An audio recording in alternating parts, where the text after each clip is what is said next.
Now, sis, I don't know about you, but today feels like a good day to do some dragging, so let's get into it, shall we? I'm the librarian, and I came to read.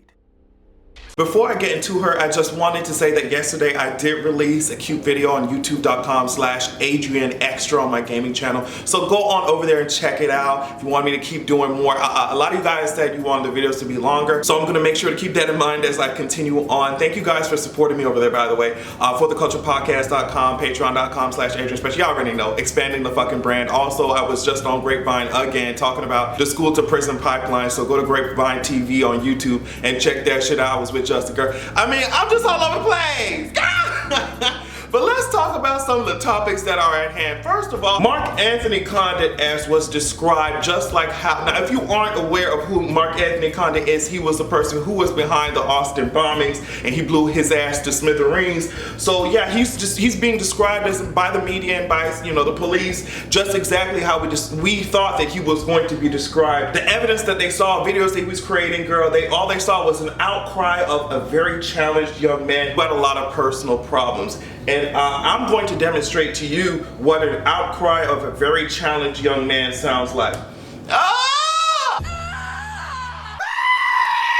You hear that, sis? I'm a very challenged young man, and I cried out. Sis, I mean, girl, we're all challenged. We all have trauma in our lives. We all fucked up, and I know we all handle it differently. But girl, premeditative ass making of bombs and shit, shipping them holes out, girl. I'm not understanding, girl. When I have emotional mental breakdown, bitch, I may smoke too much weed, or I may sit my ass down from this PlayStation, keep playing. I'm gonna call a friend or some shit. Maybe I'll go even as far as punching my fucking pillow. A lot of people are acting like we can't handle the challenges in our own life in different ways. And for people to be suddenly concerned about mental health, it's like, girl, y'all talking about mental health. The only time y'all are concerned about mental health is when somebody's shooting up somebody else. And then after that, y'all don't create no legislation. Y'all don't create no plan. Y'all don't create no hotlines that make sense. Y'all don't make it a therapist affordable. Y'all don't reform the healthcare system. But all of a sudden, when somebody come out here because they're mad and white and they shoot some motherfucker up, it's, oh, mental health. Girl, y'all don't give a fuck about mental health. Stop this bullshit.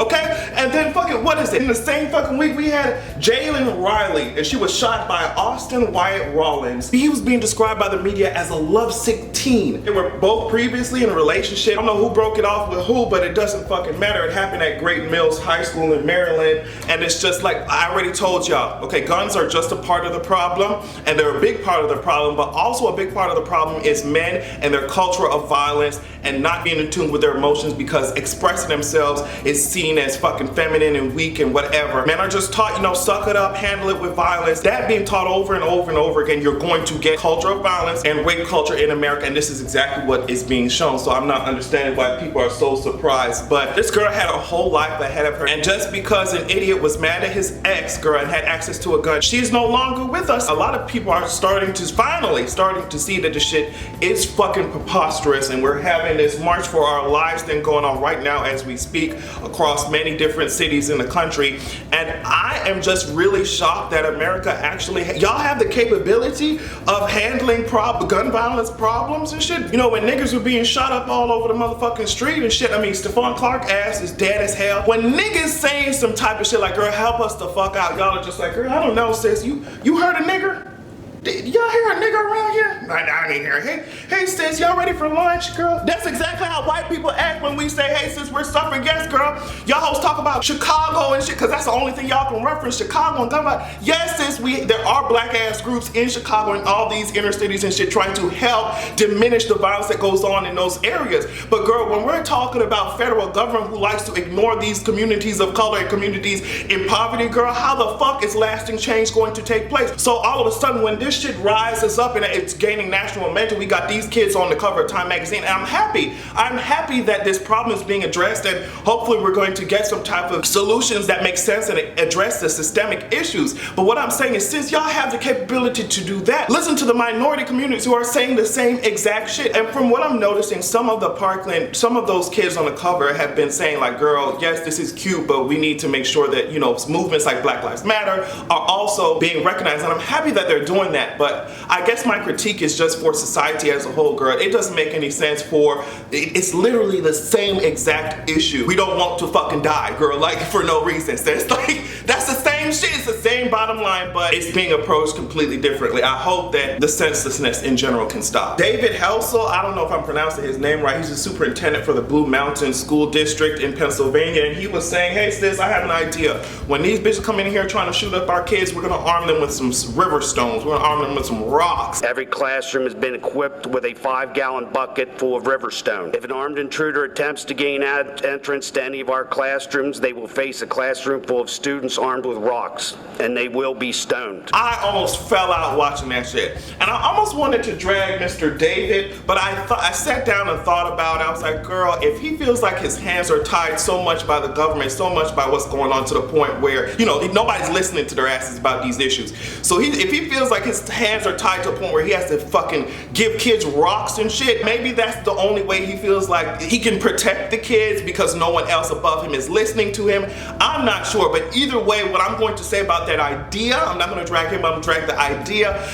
The fact that you think that a semi-automatic weapon is going to come in here and kids are just scared to death, they're going to have their heads screwed on straight enough in that moment to be able to throw stones incorrectly and hit the target, girl, it just doesn't make any sense. Kids should not be having to worry about being shot to death at the place they go to fucking learn. So that's in general what we're talking about, and issues at the top needs to change. As I said in my previous video, things are not looking too great for Donald Trump. Now, John Dowd, I don't know if that's how you pronounce his last name, girl, I can never pronounce his name. John, he's the lead, he was, girl, the lead attorney for President Trump in the Russia inquiry, but girl, he said, I'm resigning, girl, this shit doesn't look too good. Trump said that he wanted to sit his ass down for the Mueller interview, and his lawyer was like, girl, that sounds like a bad idea, and I agree, because all you have to do is put a microphone in front of Donald Trump. You don't even have to say anything. You don't have, and you know, usually they're involved in all types of intricate ass interrogation tactics, girl. With Donald Trump, girl, sit his ass down, put a microphone in front of him, and call his hands small, girl. He will start talking. And bitch Mueller knows that, so that I can only imagine that, girl, step into my office, sis, you don't have anything to be afraid of, girl. Yeah, girl, just sit his ass down. Put his daughter over there in a corner, just looking at him. Maybe he'll get distracted and sexually aroused, and then we'll have a confession on our hands, and that's it, sis. So the lawyer was like, peace. There was also another attorney that, you know, maybe he looked over the case. I think one day he said, girl, this shit is not for me. So, girl, hang it up. Hang it up. It's the walls are closing in on your ass. But speaking of somebody closing in, Joe Biden said, hey sis, I would have beat Trump's ass, girl. I would have beat Trump's ass if I had heard him talking. You know, if we were in high school, I heard him talking about women like that. How dare he? How dare? I was like, okay, girl. All right, sis, Joe, sis, I don't know, girl. Your track record ain't that squeaky. Why the fuck do y'all watch me, bitch? This shit is ridiculous. Joe Biden, girl, I don't know if that record has been squeaky clean, girl. I don't know, sis, because I'm looking at these pictures and videos of you creeping and lurking and breathing down women's necks. Girl, I don't know, sis. I don't know, but I'm happy that you're able to defend us, sis. Uncle Joe, you really are Uncle Joe. I mean, all y'all have to do is a quick Google search, sis, and you'll see. Y'all will see what I'm talking about. I mean, it's no shade, but if you look it up, you'll see, girl. I mean, I have to bring it up. I have to be honest. So, sis Joe, I'm glad that you're ready to, you know, nut if you buck, boy, nut, you know what I mean? I'm glad that you think you got some hood and you think you about to, you know, we nut and fun and ready to fight. Bitch, you Donald Trump, Donald Duck, bitch, all night, you know what I mean? Like, I'm glad that you think that you're that girl to do that, sis, but I'm going to need for you to do a quick review, a performance review, girl. I don't know if it's like a mid-year review of your own fucking actions. And then Trump gonna say that Joe is not only weak mentally, but he's weak physically. I'm just like, Donald Trump, which battles do you think that your ass is gonna be fighting besides the one where you sit at the Oval Desk and watch other people do it for you? Donald Trump, you really try to, you are not no type of athletic, you know, MMA, WWE type of girl. You are not no type of punching bag, you know, taekwondo, karate type of girl. Sit your ass down, sis. Girl, so somebody else was fired. H.R. McMaster, I think he's being replaced by John Bolton for National Security Advisor. Now, the reason why we should all be very afraid is because John Bolton has taken his ass onto media many times and said, hey sis, Fuck this diplomacy shit, girl. We're going to fire first. Ready, aim, fire type of tease, ready, set, go type of tease, like we're running a marathon, girl. John Bolton wants war. I mean, girl, we already know if Donald Trump picked him, he's probably playing with Russia's peen as well, girl. You know, they love to get each other off like that. Treason type of tease, circle jerk treason. So it's all around a fucking disaster. And remember, I told you about Trump probably needing better lawyers than the ones he tried to fucking not pay and also sue.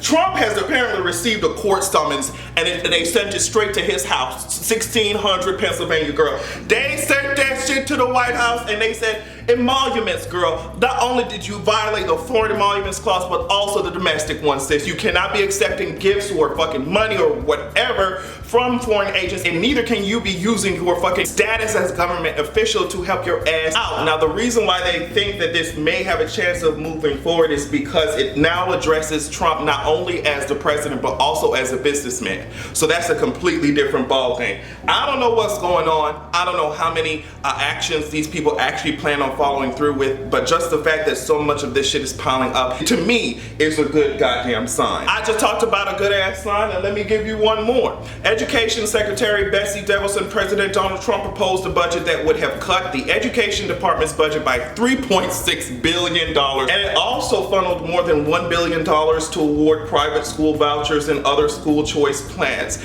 But the thing is, this is a good sign. It's where the good sign comes in. Congress blocks now. Trump does not like this budget bill, and he threatened to veto that shit, but we all knew he was gonna sign it. The reason he didn't like it is because he didn't get the border wall funding and a bunch of other dumb shit that he did. I mean, you're never gonna get a perfect bill when you're working with, you know, Republicans and Democrats, girl. You're gonna have to give some to get some. He was unhappy. He said he will never sign another bill like this again. He's blaming Democrats for DACA, even though he's the one who fucked up. He and the Republicans were the one who stopped that shit. So it's just like, honestly, I don't trust none of these hoes in government, Democrats or Republicans, based on how that bill looks. But either way, I'm happy that DeVos' fucking shit was stopped. I'm happy that Congress stopped the fuck out of DeVos' fucking agenda. I'm so happy. Get her woodpecker shaped ass on, maybe put her on somebody's fucking oak tree or something so she can actually, so whatever effort that she's putting forward with that, you know, beak ass nose, it can actually result in something that makes sense. Put her in her natural habitat. Last but definitely not least, depending on how the pictures look,